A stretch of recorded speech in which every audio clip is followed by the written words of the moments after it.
A very warm welcome to my lovely viewers. My name is Urja and I welcome you back to another beautiful episode of Empowered Journey series. I clearly remember while I was in India how anxious I was thinking about the place where I live once I'll move to Canada. So I'm sure all the international students who already got their visas and they're getting very anxious to know where would be their first home away from home.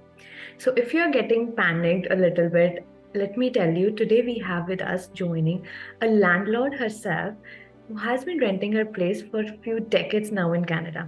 Let's just speak to her and ask her all the fundamental questions that you need to know before you start, hunting your very first home away from home. So let me welcome Theresa. Hi, Theresa. Welcome to Empowered Journey series. Hi, Urja. Hey, so how do you feel contributing to a series like that? Good. You feel good?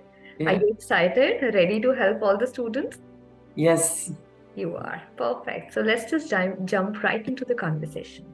So, Theresa, first thing first.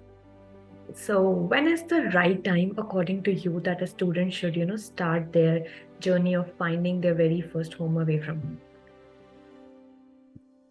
At least minimum 2 months, but they can talk to a landlord earlier than that. Okay. So, but they want to come. It depends on the arrival time, right? If they are arriving in, we say October, they should start at least September or 1 month earlier, depending on their arrival. If they are coming October, they should start minimum September, August. August will be good. Okay. But minimum September, because month ahead, landlord need to know. Right, a month ahead. So when you say a month ahead, a landlord needs to know. But there are certain situations where I've seen students, they get their visas 2 weeks, just 2 weeks before their classes are getting started, or maybe they just get like a month, right? So there's so many other things that they're doing. So in case the person or the student has very less time in them, in their hands, so do you think it's possible for those students as well to find a decent place before they move? It sometimes it's possible if a student leave from a house, suddenly they have to move. They depending on their class time. If it is a start of a semester, they always keep changing. If that's the time, sometimes we do have spots available, but that 2 weeks is very short time. It's not guaranteed. Got it. So it's not guaranteed. That situation can be tough. So I'll suggest students, it's more beneficial for you that if you start your journey ahead a month, as she mentioned, maybe 2 months before, so that you find the right place for yourself, right? Okay, so thank you for letting us know that.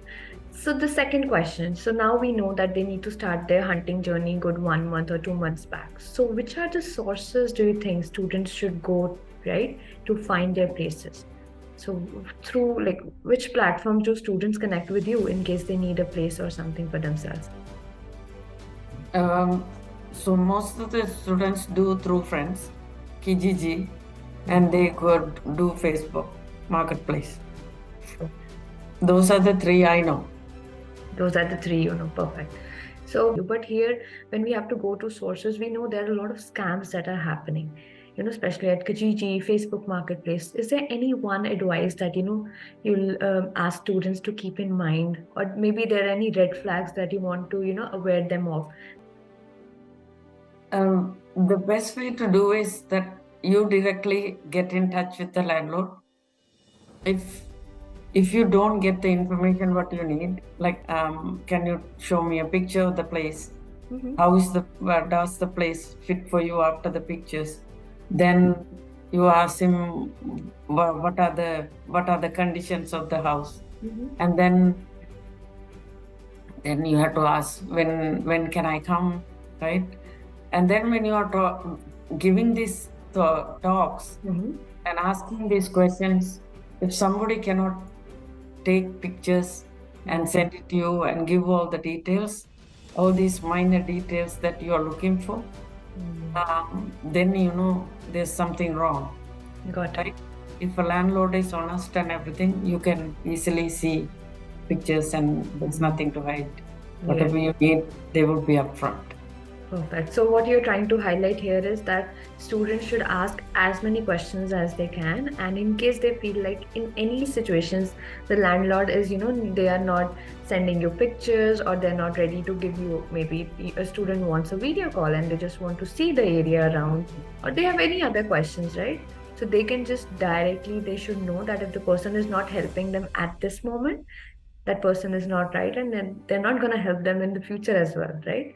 So if a landlord is genuine, they'll provide you with all the information, all the necessary information that you need, right?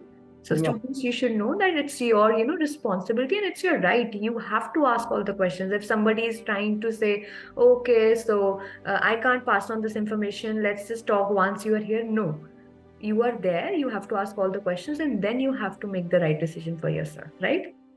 Yeah, at the same time, we also get so many fraud calls asking for rooms. Right. So how do you make it, like, as a landlord? I mean, as a student, I can relate to this, that I have seen a lot of students, they are getting trapped by some unscrupulous, landlords.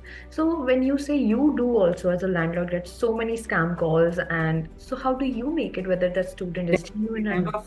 They never face to face come on a video. They never bother like the students genuinely. So they strictly stick to the text. Okay, got it. So it's a tricky situation for you as well as a landlord. Yes. Perfect. So I guess, video calls are a great blessing. Just get on a video call, talk to each other comfortably and get, all your queries clarified. Perfect. So, perfect. So another question. So what would be advisable according to you? Should a student stay close to their college or schools, or should they rent a place that's close to their part-time, or maybe where their friends or relatives are there already? What would you suggest? I say they should stay somewhere in the middle, so that they have a balance of both, because after work if they have to travel a lot, it's tiring. Their college is main focus, so the college has to be at least closer, if worst case. But the workplace, of course, not every day you work, but the college, depending how many days you have to go to work, that choice they have to make. How many days you're going to work, how many days you're going to go to college. Perfect. Right? So in the middle works, but also the transportation. Which transportation is better? Which way I can get closer? So they have to make that judgment. Right. So in a way, before they finalize, they need to keep these two things in mind, that they shouldn't be too far from the school, because obviously the education is their first priority. So once they get the address, they know this is the place, they need to look into the transport as well. Whether from where they're gonna stay, how long it's gonna take them. Even if it's taking long, is the public transit available or not? You can just use the Google map. So it's gonna tell you everything. And anyways, if in case I feel you have your friends here, just ask them, whether the transit is available, whether you'll get the buses or not, because you'll be mostly traveling through public transit. Perfect. So get comfortable. So when some landlords, they're putting unreasonable conditions, to just break it down in the easier words, I've heard a friend of mine, she was not allowed to cook at a certain period of time. So they were the time bounds, time hours limited, that this is the time when you can cook, or this is the time when you can do laundry. This is the only day in the week, where you can do laundry. So do you think it is right, if a landlord is putting students in such a situation? Because Canada is I feel it's tricky in that way. Somebody's working at different times, somebody's coming home different time, their school, a few students, they have classes in the evening. So how does a student manage in a situation like that when they have such rules and regulations to follow?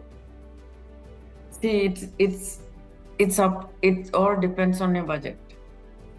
See, if the companies are saying that after 7 o'clock you don't pay a premium price, because not very many people are tapping into the electricity. A lower bill when you use the electricity after 7 o'clock. That's why the landlords, it's not their decision. Okay. They say that use after 7 o'clock. Then comes where the washer is, right? If the washer is close to another room and it's disturbing the other person, then it becomes a tricky situation. Then they say, guys, this place is close to somebody's room, so don't use the washer dryer at this time. It depends on house to house. It's not, I don't think any landlord purposely makes that decision.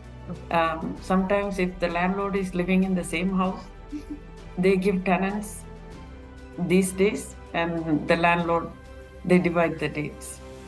So they give 3 days to tenants depending on the number, and 4 days to the landlord. They all have to do after 7 o'clock. So it's a very small window of period that they have. That's why they put the conditions. But if it doesn't suit, you shouldn't take that room. Okay. So I guess students need to understand, this is what you're trying to say, right? They need to have open communication that why they are putting that specific regulation rather than, complaining, how can you put a regulation on us? Just ask a question like, why are you putting this regulation? And then try to understand, the other person's situation as well. And I guess that makes the things more easy and crisper. Perfect. Like you have actually explained us everything in depth, the sources, right time to connect with them, any red flags, that students need to consider, and also like how to handle in case they are, asked to follow certain rules and regulations when they're staying with a landlord. So last, like I'll say is any advice like from your end or any question you felt I didn't ask, but students should know about this thing as well, or what would you say?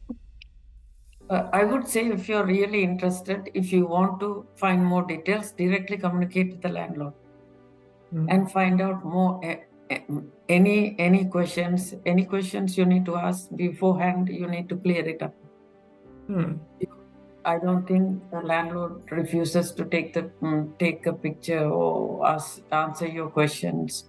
It just can be hundreds of texts, can be few phone calls. If you want your parents to talk to, then it's even much better. So put some other people involved, and if you have a relative here, you can send them to take a look whether this place is genuine or not. Like everybody has somewhere some friends and some distance relative, right? You can send them to take a look. There's no harm in it. A landlord, if the landlord is genuine, they're not going to say no to you to come and see. I don't think so. That's my advice. If it is me, I will get much more information before I put a deposit. Perfect.